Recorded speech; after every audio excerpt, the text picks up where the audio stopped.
जो हम टॉपिक पढ़ने जा रहे हैं इसमें हम निकालने वाले हैं कि जब भी कैपिलरी में लिक्विड का राइज होता है या फिर फॉल होता है वो कितना होता है, वो कितनी हाइट तक राइज कर सकता है या फिर कितनी हाइट तक फॉल करेगा, ये हम कैलकुलेशन के हिसाब से निकालेंगे।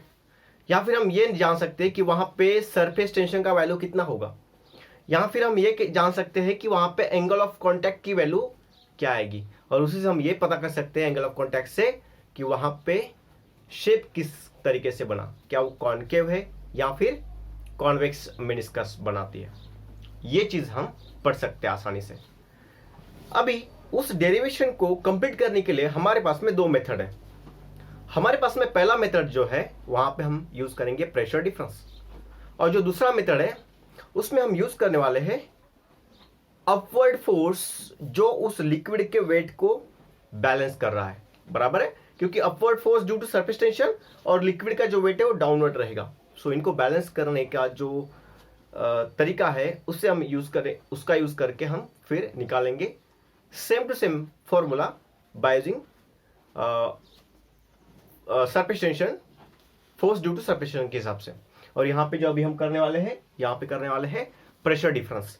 तो व्हाट इज प्रेशर डिफरेंस? पता है आपको प्रेशर डिफरेंस क्या होता है? एक तरफ का प्रेशर ज्यादा होता है, एक तरफ का प्रेशर कम होता है, उसको हम प्रेशर डिफरेंस बोलते हैं। मतलब ज्यादा प्रेशर माइनस कम प्रेशर, तो उन दोनों में कितने का डिफरेंस है, दैट इज प्रेशर डिफरेंस। यहां पर एक चीज दिखाई गई है कि भैया जो एक्सप्रेशन फॉर कैपिलराइज और फॉल, उसमें मेथड वन है यूजिंग प्रेशर डिफरेंस। प्रेशर का डिफरेंस का यूज करके हम कैलकुलेट करने वाले हैं। तो चलिए किस तरीके से हमें इसको बनाना, देखो pressure due to liquid column, बताओ मुझे pressure due to liquid column कितना होता है?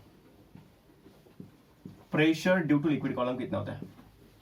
क्या हम पढ़ चुके हैं पहले? अरे हाँ ना बोले यार। Pressure due to liquid column कितना होता है? सो आप कहोगे सर रो जी एच पढ़ चुके हैं। क्या बात सही है? क्या आपने सही सुना? रो जी एच, बिल्कुल आपने सही सुना। रो जी एच हम एक डेरिवेशन में पढ़ चुके हैं। लिक्विड के हाइट के कारण वहां पे कितना प्रेशर बना? रो जी एच। या फिर डेप्थ में भी गए तो भी रो जी एच बना था। अब यहां पर प्रेशर डिफरेंस में हम कौन सी वाली कंडीशन ले रहे हैं? राइज वाली। राइज वाली कंडीशन कौन सी? जिसमें लिक्विड कंप्लीटली वेट करता हो सॉलिड को। तो क्या होगा, अगर ये वेट कर रहा है सॉलिड को तो ये ऊपर ऊपर चढ़ेगा ऐसे ऐसे, बराबर है, ऐसे ऐसे ऊपर चढ़ेगा लिक्विड कंप्लीटली वेट में। ठीक, ओके। सो कितने हाइट तक चढ़ा? एच हाइट तक समझो। इज इक्वल टू, ये किसके इक्वल में होना चाहिए? Pressure difference 2T by R. So हमने एक और चीज पढ़ी थी, प्रेशर डिफरेंस। प्रेशर डिफरेंस क्या आपने पढ़ा है? प्रेशर डिफरेंस ये होता था 2T by R, where R is the radius. यहां पे रो कौन है? Density of liquid, density of liquid, बराबर है। यहां पे हम पर्टिकुलरली वाटर लेंगे। जी तो सबको पता है, रो पता है, एच क्या है? हाइट, ठीक है ना, हाइट ऑफ लिक्विड। अबव किसके ऊपर? अबव फ्री सरफेस, या फिर above the liquid surface outside the capillary, above liquid surface outside the capillary.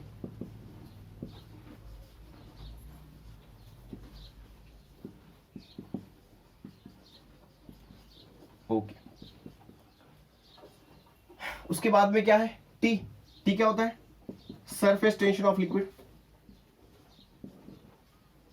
ठीक है ना। और आर, आर क्या होता है? रेडियस ऑफ दैट स्फीयर, ठीक है ना, उस स्फीयर का रेडियस। क्या कहता है? Pressure due to liquid column of height H. Pressure height H के कारण कितना बनता है? सो हमें पता है वो बनता है rho g h must be equal to, ये इक्वल होना चाहिए किसके? Pressure difference of 2T by R. Pressure difference of 2T by R जितना। अब ये कंडीशन बनी तो बनी कैसे? बहुत ज्यादा आप उत्सुक होंगे। तो यहां पे देखो हमने कैपिलरी पढ़ा है इस तरीके से। मैं थोड़ा बड़ा निकाला कैपिलरी, इतना बड़ा होता नहीं है आमतौर पे क्योंकि हम समझना चाहते हैं। सो बड़ा कैपिलरी निकाला, उसमें हमने एक लिक्विड का कंटेनर लिया, ठीक है, इस पर हमने लिक्विड डाला था। अब हम कौन सा ले रहे हैं? ऐसा लिक्विड जो वेट करता हो सॉलिड को तो वेट करेगा तो इस तरीके से शेप दिखेगा। और ठीक है, सो समझो यहाँ तक हाइट तक एच इंक्रीज हुआ। समझो हाइट जो है इस लिक्विड से ये वाला, ये कितना है, ये है एच हाइट। ठीक है, यहां तक कंप्लीट हुआ।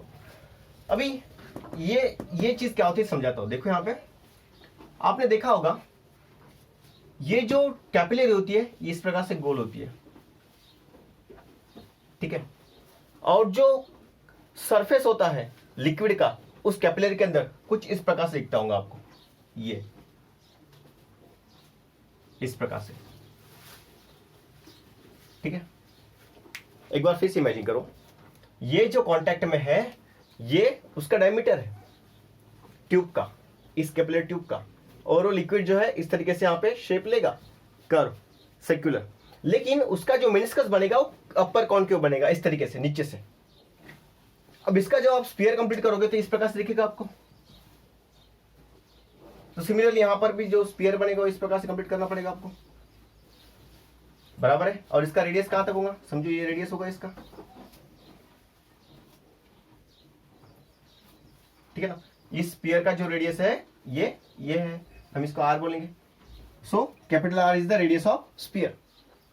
ठीक है, और जो स्फीयर बना कॉनकेव शेप अंदर की तरफ, और यहां से ये जो है ये रेडियस होगा आर, किसका, ट्यूब का। ये देखो ये जो रेडियस है ये ट्यूब का रेडियस है, ठीक है ना, आर।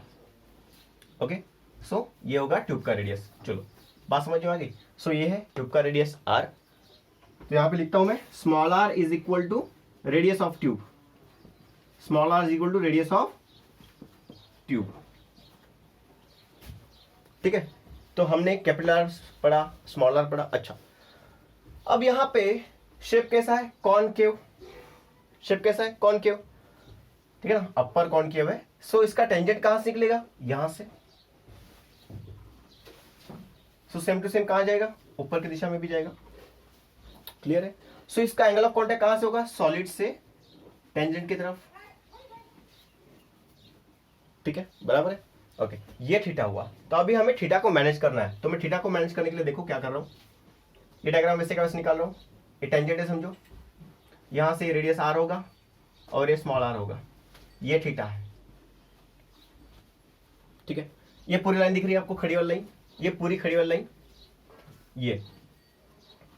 ये टोटल कितनी होगी, 180 का एंगल बनेगा। ठीक है, ये टोटल कैसा है, यहां से यहां तक, यहां से यहां तक 180, उसमें से ये कितना है, थीटा। ठीक है, ओके। अब ये जो टेंजेंट है और ये क्या है, रेडियस, ये है रेडियस और ये क्या है, टेंजेंट। और टेंजेंट और रेडियस में एंगल कितने का होता है, 90 डिग्री का। ठीक है ना, टेंजेंट और एंगल में 90 डिग्री का, टेंजेंट और रेडियस में 90 डिग्री का एंगल होता है। आपने देखा होगा, ये रेडियस होती है और यहां से जब टेंजेंट निकालोगे तो इन दोनों में 90 डिग्री का एंगल होता है। सिमिलरली ये क्या है, टेंजेंट और ये क्या है, रेडियस। सो दोनों के बीच में कितना एंगल, 90 डिग्री का। देखो टेंजेंट और ये क्या है, रेडियस, और दोनों के बीच में कितना होगा, 90 डिग्री। ओके, एक थीटा हो गया, एक 90 हो गया ये। अब ये कितना बचा, मतलब ये वाला एंगल कितना बचा। सो देखो टोटल कितना है, 180। तो 180 के लिए ये कौन है, थीटा, फिर कौन आया, 90। चलो इसको मैं x बोल देते हैं, x प्लस x। तो x का वैल्यू कितना होगा, देखो x इज इक्वल टू 180, इधर का थीटा उधर गया तो माइनस थीटा, और 90 प्लस 90 उधर गया तो माइनस 90, और थीटा जो है माइनस थीटा बन जाएगा। अब 180 माइनस थीटा कितना होता है, 180 माइनस 90, 90, और ये minus theta. So x is equal to कितना हुआ, 90 minus theta. x is equal to कितना हुआ, 90 माइनस, ये कितना हुआ, 90 माइनस थीटा। और हमें कौन से एंगल की जरूरत है, ये तो 90 है, बराबर है। क्यों, क्योंकि ये रेडियस जो है इस सिलेंडर को कैसे होती है, रेडियस परपेंडिकुलर, तो ये रेडियस होगी स्मॉल आर ट्यूब की। ठीक है, सो ये रेडियस होगी स्मॉल आर, तो ये एंगल 90 डिग्री होगा। और यहां से हमें मिल गया ये कितना है, 90 माइनस थीटा, और ये कितना है, 90। टोटल एंगल कितने होते हैं, ट्रायंगल के टोटल एंगल 3 होते हैं, उनकी सम कितनी होती है, 180। अभी हम ये ट्रायंगल के लिए बात कर रहे हैं। ठीक है, सो यहाँ पे कितना है, एक एंगल है 90 माइनस थीटा, एक एंगल कितना है 90। ठीक है, तीनों एंगल की सम करेंगे, और एक एंगल कितना है, y बोल देते हैं इसको। ठीक है, प्लस y, तीनों की सम कितनी हुई, 180। चलो इधर से y को वहीं पे रखो क्योंकि हमें निकालना है y, y मतलब ये वाला एंगल, और इस 90 को उधर लेके जाओ तो क्या हो जाएगा -90, फिर ये माइनस थीटा उधर गया तो प्लस थीटा, और ये 90 प्लस उधर गया तो -90। ओके, अब 180 -90 कितना हुआ 90, प्लस थीटा वैसे का वैसे रखो, और ये माइनस थीटा यहाँ पे लिख देता हूँ पास में, और ये प्लस थीटा, तो देखो -90 plus 90, -90 plus 90 cancel, so y is equal to कितना थीटा, सो y का वैल्यू कितना हुआ थीटा जितना। सो आपका ये जो एंगल बना ये कितना बना अभी थीटा, तो उसी एंगल की हमें जरूरत थी।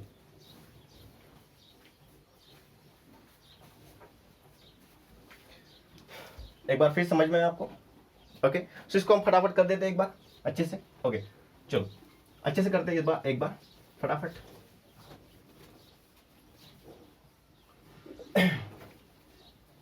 एकदम सिंपल था, थीटा कैसे आया, चलो एक बार फिर से। यहां पे था ये रेडियस, सॉरी कैपिलर ट्यूब, यहाँ पे था small R radius of tube, यहाँ पे था स्फीयर का रेडियस कैपिटल आर, ये कितना था टेंजेंट, ये कितना था 90 माइनस थीटा, ये कितना है 90, तो ये कितना होगा थीटा। क्लियर है, 90 माइनस थीटा और एक थीटा, तो यहाँ पे थीटा एंगल मिला हमें। चलो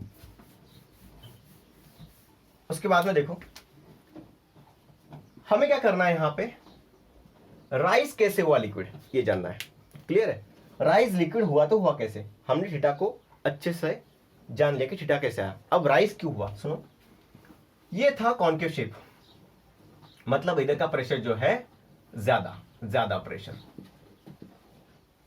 ठीक है, ज्यादा प्रेशर ज्यादा तो हमारा लिक्विड राइज होगा। क्लियर है, सो जितना प्रेशर ज्यादा होगा उतना ही तो लिक्विड राइज होगा, और राइज कितना होगा h हाइट तक। बात समझ में आई? एक बार फिर से, प्रेशर ज्यादा इस तरफ है, सो यहां पे प्रेशर मेंटेन करने के लिए लिक्विड राइज होगा, जितना लिक्विड राइज होगा उतनी ही लिक्विड की लेवल की हाइट बढ़ेगी। तो हाइट कितनी बढ़ेगी, जितना ज्यादा प्रेशर है, सो जितना ज्यादा प्रेशर है उतना ही तो प्रेशर ड्यू टू हाइट बनेगा।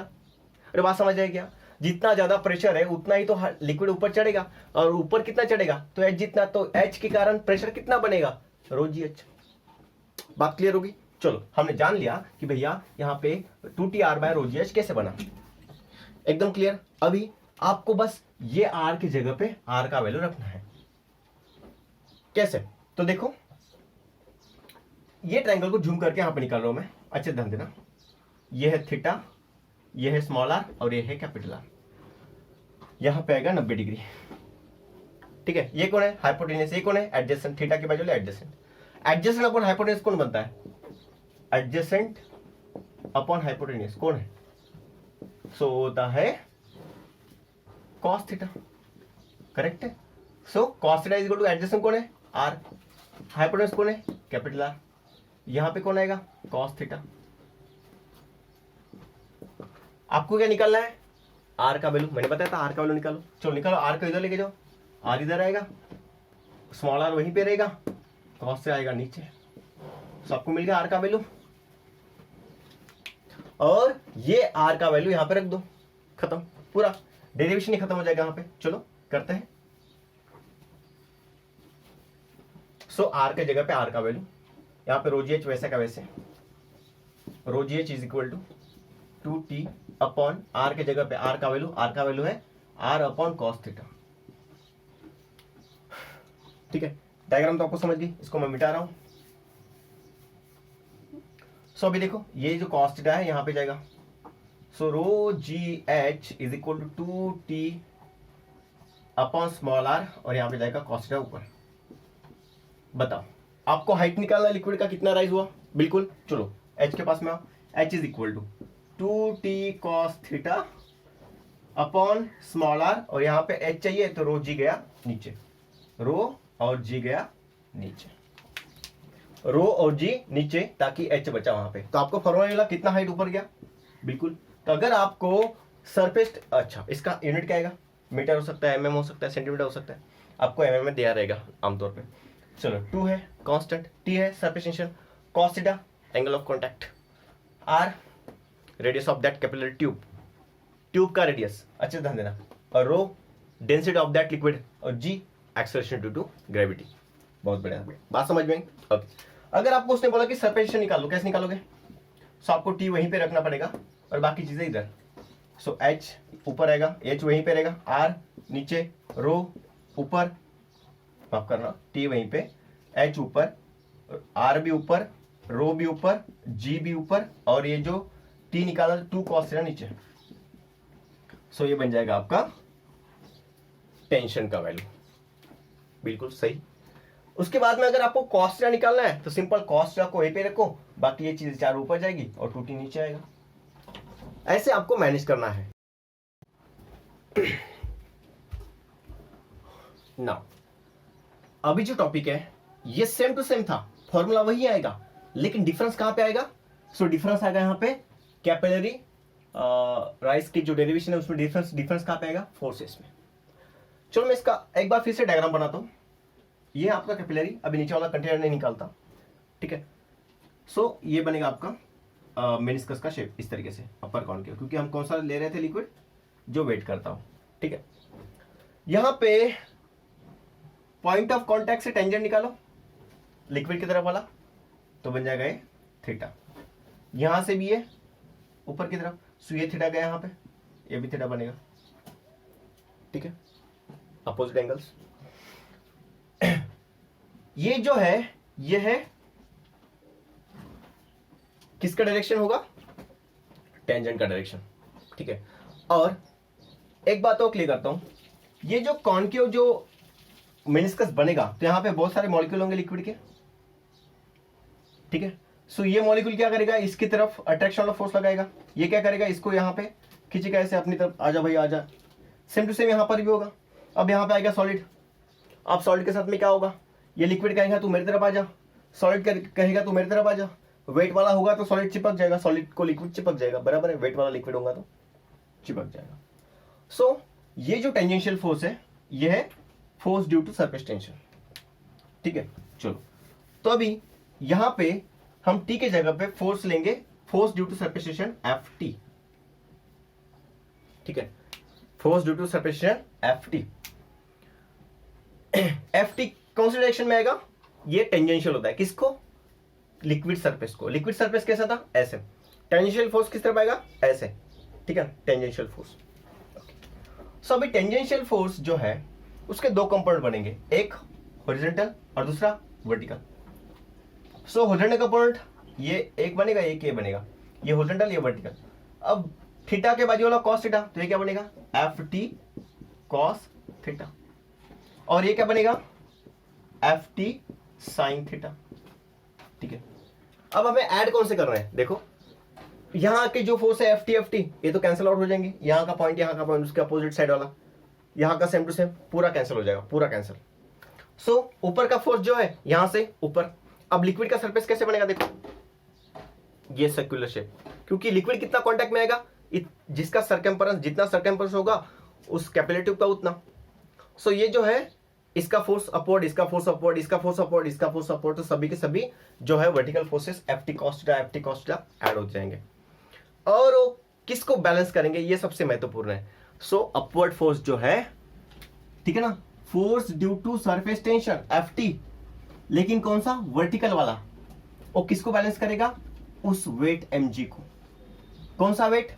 चलो हम एक मॉलिक्यूल पकड़ते हैं यहां का, ठीक।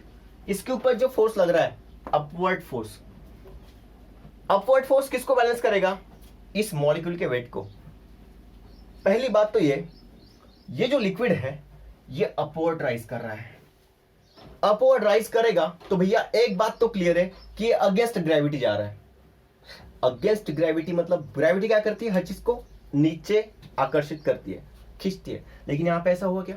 बिल्कुल भी नहीं। यहां पे क्या हुआ? नीचे से लिक्विड ऊपर गया। सो उस वेट को किसने बैलेंस किया? तो सरफेस टेंशन का जो फोर्स है, सरफेस टेंशन की वजह से जो फोर्स बना उसका जो वर्टिकल कंपोनेंट है उसने। क्लियर है? So vertical component of surface tension is equal to उस मॉलिक्यूल का weight downward.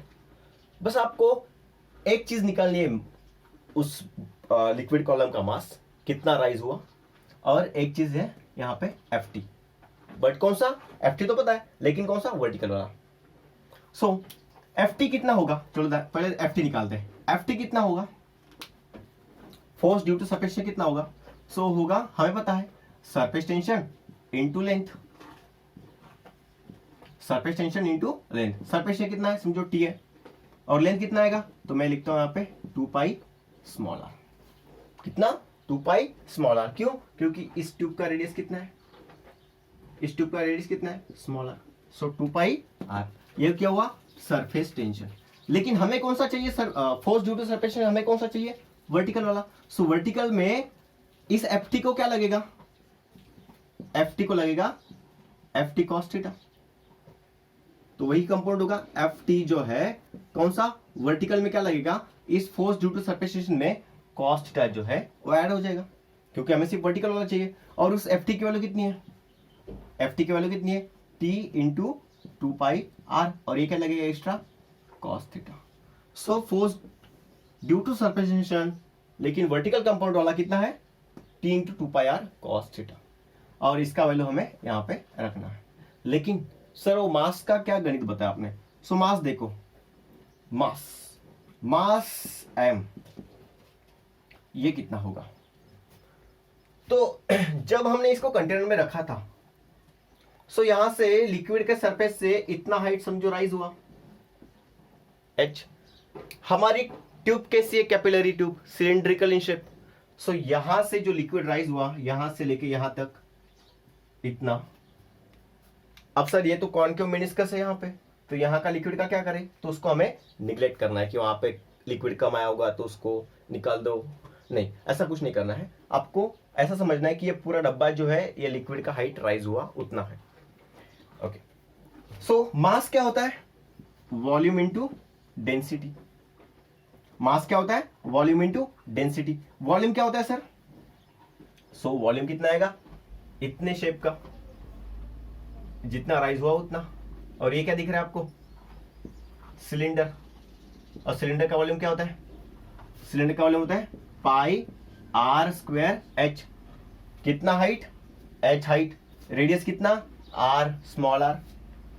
So pi are square H into rho, ये हुआ आपका मास का वैल्यू। बस आपको इसका मास का वैल्यू यहां पे पुट करना है, मास की जगह पे। अब देखो इक्वेशन क्या बनेगा, एकदम सिंपल है। इक्वेशन क्या बनेगा देखो, सो ये बनेगा T into 2 pi R cos theta, T into 2 pi R cos theta is equal to M G. लेकिन भैया एम के जगह पे कौन सा वैल्यू रखना है, pi are square h rho, pi are square H into rho. यहां से आपको किसका वैल्यू निकालना है, आपको निकालना है हाइट का, एच का। तो एच का वैल्यू वहीं पे, एच वहीं पे, बाकी पूरी चीजें इधर। T into 2 pi R cos theta divide by pi नीचे, आर स्क्वायर भी नीचे, एच वहीं पर, रो नीचे, जी भी नीचे। जो जो कैंसिल हो काट दो फटाफट, R R cancel, sorry pi pi cancel, एक आर स्क्वायर के साथ में कैंसिल, क्या बचा, टी कॉस थीटा और ये 2 upon R rho G, R rho G is equal to H. क्या आपने पिछली बार भी यही डेरिवेशन देखा था सेम टू सेम, क्या पिछली बार भी यही डेरिवेशन देखा था सेम टू सेम, बिल्कुल सर सेम टू सेम यही डेरिवेशन आया था, H is equal to 2t cos theta upon rho G R. ठीक है, rho G are.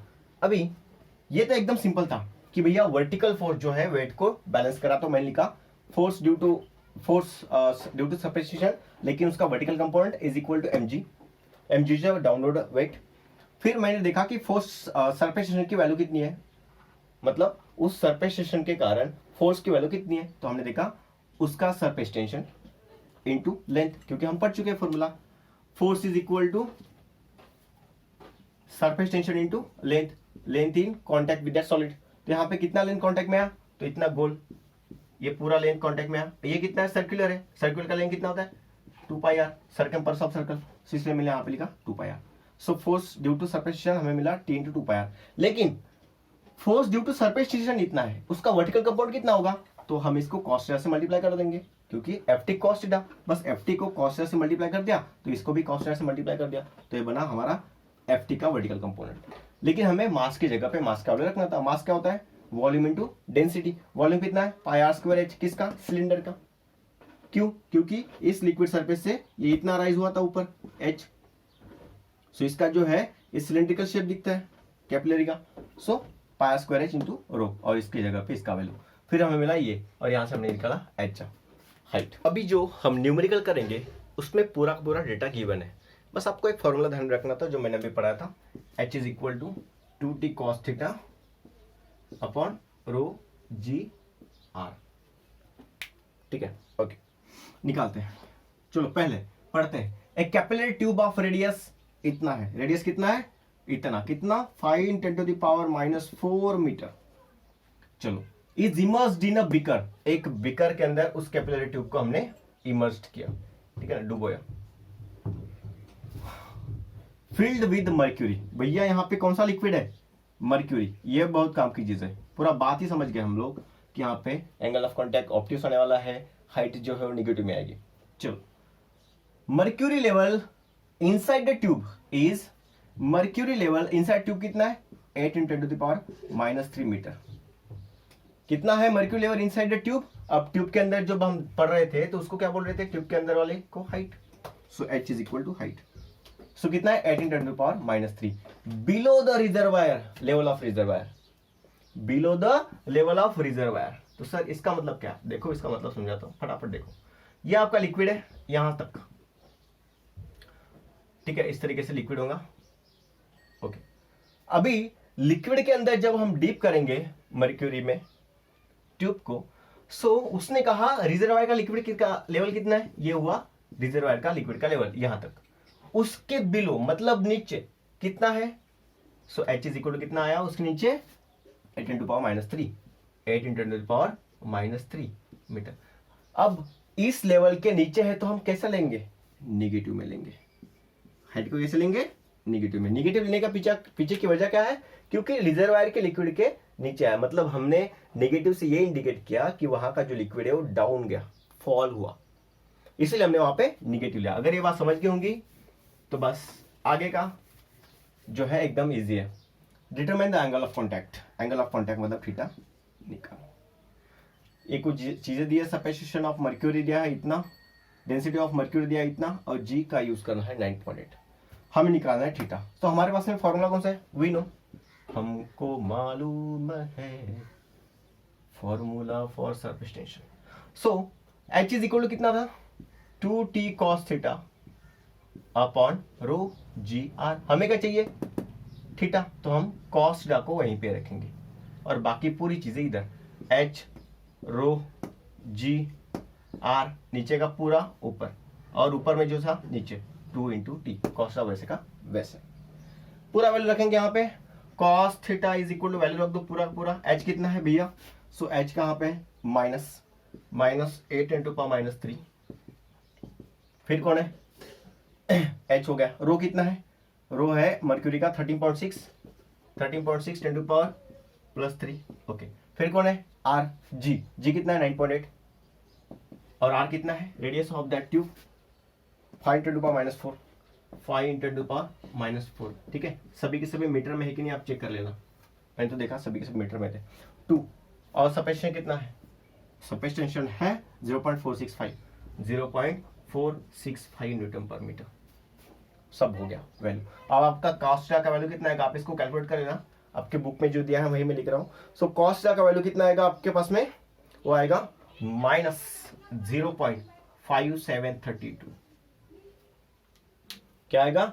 cos theta का वैल्यू -0.5732। सो यहां पे हम एक काम कर सकते हैं, देखो ये जो माइनस इधर लेके आओ, minus cos theta is equal to 0.573। अब माइनस cos थीटा का वैल्यू हम ऐसा लिख सकते हैं, देखो आपने अगर पढ़ रखा होगा ट्रिग्नोमेट्री तो इसको हम लिख सकते हैं cos theta into cos theta of pi minus theta. तो यहाँ का माइनस साइन हट जाएगा, cos theta of pi minus theta, तो यहाँ का माइनस हट जाएगा और यहाँ पे कितना वैल्यू बचेगा? 0.5732। अभी यहाँ का cos उधर लेके जाओ, so pi minus theta is equal to cos उधर, तो बनेगा cos इनवर्स